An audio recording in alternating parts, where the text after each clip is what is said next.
આપણે દશેરા તો ગયા હમણાં, પછી આપણે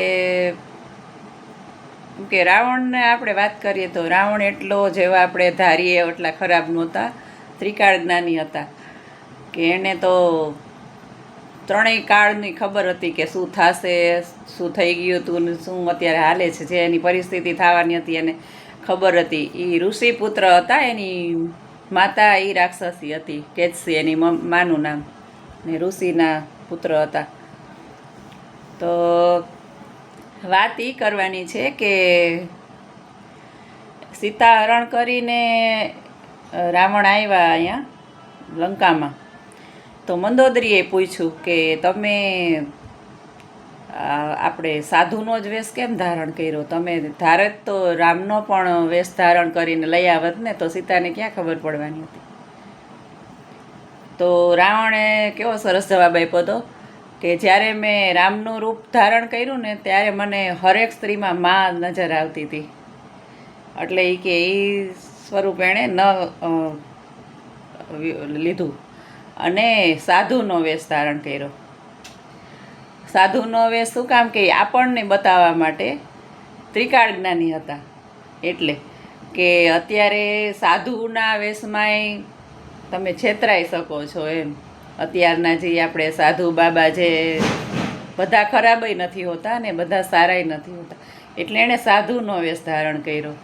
એ સીતાજીને ખ્યાલ હતો ને રામ ભગવાનને ખ્યાલ હતો અને રાવણને ખ્યાલ હતો. આ તો આપણને બધું બતાવવા માટે અને એને રાક્ષસ કુળનો નાશ કરવા માટે આ બધું એણે કર્યું એમ. એને ખ્યાલ જ હતો કે સાધુનો વેશ જો આપણે છેતરાઈ જઈએ છીએ ને, કે સીતાજી એ છેતરાઈ ગયા, સાધુનો વેશ એણે ધારણ કર્યો હતો રાવણે. એટલે જો કે રાવણે ત્રિકાળ જ્ઞાની હતો એટલે એને ખ્યાલ હતો.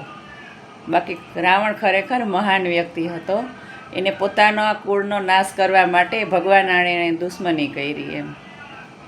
જે શંકર ભગવાનને પ્રસન્ન કરી શકતા હોય એ કોઈની સ્ત્રીનું હરણ કરે ખરા એમ. આપણે એમ કે રાવણ આમ રાવણ જેટલી મહાન વ્યક્તિ, એટલે આમ બધા ગ્રહોને એણે પોતે બાંધીને રાખ્યા હતા કાબૂમાં ટૂંકમાં એમ. અને કુબેરનો ભંડાર બધું એને આગળ શું નહોતું એમ, એને શું જરૂર એમ કે એ ધારે તો સીતાજીને એ પોતાના મહેલમાંય રાખી શકતો હતો, પણ એને એનું વ્રત હતું ને કે એને મહેલમાં ન જાવ, વનવાસમાં રહેવાનું હતું, એટલે અલગ રાખ્યા. અને એને પોતાના કુળનો નાશ કરવા માટે રાક્ષસી, કારણ કે રાક્ષસની પ્રજા કેવી હતી કે હાવ આમ માર ફાળ લઈ લેવું બધું એમ, કારણ કે એટલે એનો નાશ કરવા માટે ને ભગવાન હારે દુશ્મની કરી. આ હું નથી કહેતી, પણ બધું વાંચેલું ને રામાયણમાંય આપણે આગળના પુરાણમાંય વાંચેલું છે. રાવણ જેટલા મહાન તો હતું જ નહીં કોઈ, ત્રિકાળ જ્ઞાની બ્રાહ્મણના દીકરા ઋષિપુત્ર હતા.